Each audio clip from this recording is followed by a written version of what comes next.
Buenas tardes, vamos a iniciar el vídeo que corresponde a la clase de Derecho Agrario del día 2 de junio del año 2020.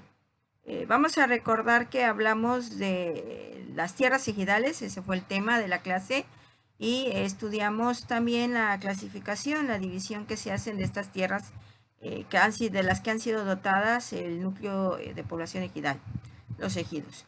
Sí, así que bueno, vamos a recordar que estas tierras ejidales están sujetas a la ley agraria, ¿sí? Y pues es la dotación de terrenos, las tierras de las que han sido dotadas el núcleo de población ejidal, y al hacer esto pues han sido incorporadas al régimen ejidal. Recordar que todo esto de la incorporación al régimen ejidal se hace a través del decreto, ¿sí? Del Poder Ejecutivo, ¿sí? Realiza este decreto y en él se explica la extensión, ¿sí? De las tierras, ¿sí? Que alcanzan las tierras ejidales. Podrían ser 100 hectáreas, 800 hectáreas, 500 hectáreas, 900 hectáreas, ¿sí? Lo que se considere que sean necesarias y suficientes, ¿verdad?, para el cultivo en determinada área geográfica. Así que bueno, no olvidar que entonces las tierras ejidales, ¿sí? Están incorporadas al régimen ejidal y por lo tanto, ¿sí? Están reguladas por la ley agraria, ¿sí? Vamos a recordar también que las tierras ejidales se dividen en tierras para asentamiento humano, tierras de uso común y las tierras parceladas. Sí, ya lo hemos visto incluso desde la clase anterior, clases anteriores. Sí, pero hoy vamos a ver cuáles son las características de cada una de estas divisiones, sí, que pertenecen, claro, en su conjunto a las tierras ejidales. Sí, pero vamos a hablar primero de las tierras ejidales en general, en su conjunto, cómo están reguladas. Por ello nos vamos a remitir al artículo 46 de la ley agraria, ¿sí? En este artículo se nos dice que el núcleo de población ejidal, si por resolución de la asamblea y de los ejidatarios en lo individual, podrán otorgar en garantía el usufructo de las tierras.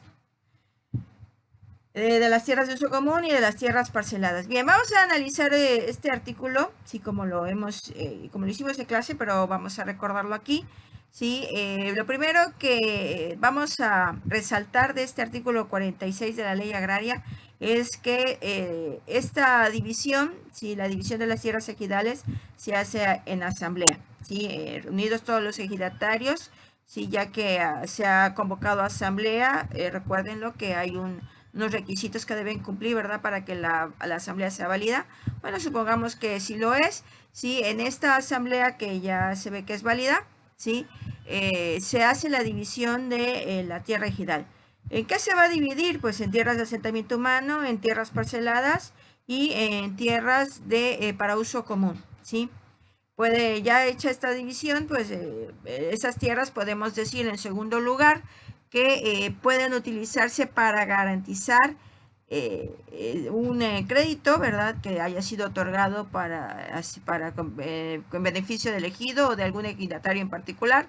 ¿Sí? Aquí lo que hay que resaltar es que no se puede dar en garantía la tierra en sí, ¿sí?, las hectáreas de tierra, el terreno, la parcela, ¿sí?, sino lo que se va a dar en garantía es el usufructo, ¿sí?, el usufructo de las tierras, ya sean de uso común, ¿verdad?, en el caso de que el crédito en este caso haya sido colectivo, ¿sí?, o bien que haya sido destinado a un ejidatario, ¿sí?, por haber dado en garantía no la parcela, no la tierra, sino el usufructo de su tierra parcelada. Sí, así que hay que tener muy en cuenta esto y muy claro, si no se puede dar en garantía el terreno, la tierra, sino lo que se da en garantía es el usufructo. Vamos a poner, por ejemplo, que un ejidatario ha cultivado 8 hectáreas de naranjas, sí, pues lo que va a dar en garantía realmente son precisamente esas 8 hectáreas de naranja, que es el fruto de la tierra, sí, y eso es lo que puede dar en garantía. Jamás va a poder dar en garantía, ¿sí?, la tierra. Lo mismo pasa, ¿verdad?, con las tierras de uso común. En el caso de haberse solicitado un crédito, lo que se va a dar en garantía es el usufructo. Hagamos de cuenta aquí nuevamente que se tiene el cultivo de una de tierra de uso común, claro, estamos hablando ahora de tierras de uso común, y se han cultivado unas 10 toneladas de tomate en determinadas hectáreas, ¿sí? Y lo que se va a dar en garantía es precisamente eso, ¿sí? Las 10 toneladas de tomate. No se puede dar en garantía la tierra, ¿sí? Yo creo que esto es bastante claro, ¿sí? Este artículo 46 también nos menciona en la última parte que esta garantía solo puede ser otorgada a instituciones de crédito, ¿sí? O a personas que están relacionadas por asociación o sociedad comercial precisamente con el ejido o con el ejidatario, ¿sí? Esta es la forma para poder dar en garantía, ¿sí? Ya sea las tierras de uso común o las tierras parceladas. Se estipula, ¿verdad?, dentro del capítulo de tierras ejidales, porque, bueno, en este caso se regula tanto a las tierras de uso común como a las tierras parceladas, que ambas integran lo que son las tierras ejidales. Bien, pasando a otro tema que está también dentro del capítulo de tierras ejidales, hablar de aguas ejidales, ya hemos hablado de tierras. También podemos ver que dentro de esa dotación de tierras con la que ha sido dotada el ejido, pues puede haber agua, puede haber un río, puede haber una laguna, puede haber un lago, ¿sí? Y estas tierras que están dentro del ejido naturalmente pertenecen al ejido, ¿sí? Pero también en un momento dado puede esa agua, ese río, ese lago, esa laguna, encontrarse dentro de una tierra parcelada. ¿A quién pertenece esta agua ejidal, esta agua que está dentro del ejido?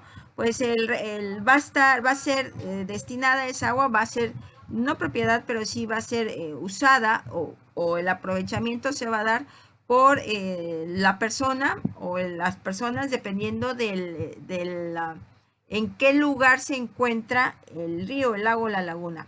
Me explico de otra manera. Si el río, el lago o la laguna se encuentra dentro de una tierra parcelada, pues esa agua corresponde al ejidatario. Si el lago, la laguna, el río se encuentra dentro de una tierra de uso común, ¿sí? Esa agua pertenece al ejido, ¿sí? A las tierras de uso común, pues pertenece al colectivo, no a un solo ejidatario, sino pertenece a todo el colectivo, a todos los ejidatarios que integran ese ejido, ¿sí? No es algo difícil, sí, solo que sí se debe en un momento dado tener muy en cuenta, tener presente, ¿verdad?, de quién es el agua, de quién es el agua ejidal, sí, que no pertenece a todos en un momento dado si está en una parcela, sí. El agua de una parcela, recuerden que comentamos en clase, que se destina, ¿verdad?, al cultivo de ese, el cultivo de ese ejidatario, que es el titular de la parcela, ¿sí? Y pues regularmente no lo comparte con otro ejidatario, no tiene obligación de hacerlo. Si no así, ¿verdad?, cuando estamos en un lago o una río o una laguna, ¿verdad?, que está ubicada, ¿sí?, en tierras comunes. Sí, esa agua sí puede utilizarla cualquier ejidatario que pertenezca al ejido, porque bueno, eso es un agua común, es un agua que está ubicada en tierras comunes, por lo tanto sí puede usarla y sí puede aprovechar esa agua, ¿sí? Muy bien, continuamos. Ya aquí vamos a terminar de hablar, ¿sí?, de tierras ejidales en términos generales, ¿sí? Aunque hemos hecho algunas especificaciones de tierras de uso común y tierras parceladas, recuerden que estas integran lo que son las tierras ejidales, ¿sí? Y lo dicho hasta ahora se ha dicho de manera general. Voy a hacer otro vídeo en el que vamos a empezar a hablar específicamente ya de las divisiones, ¿sí? Me refiero a las tierras de asentamiento humano, a las tierras parceladas, ¿sí?, y a las tierras de uso común. Pero lo haré en un segundo vídeo. Así que voy a cortar aquí, no me despido, ¿sí? Nos vemos en el siguiente.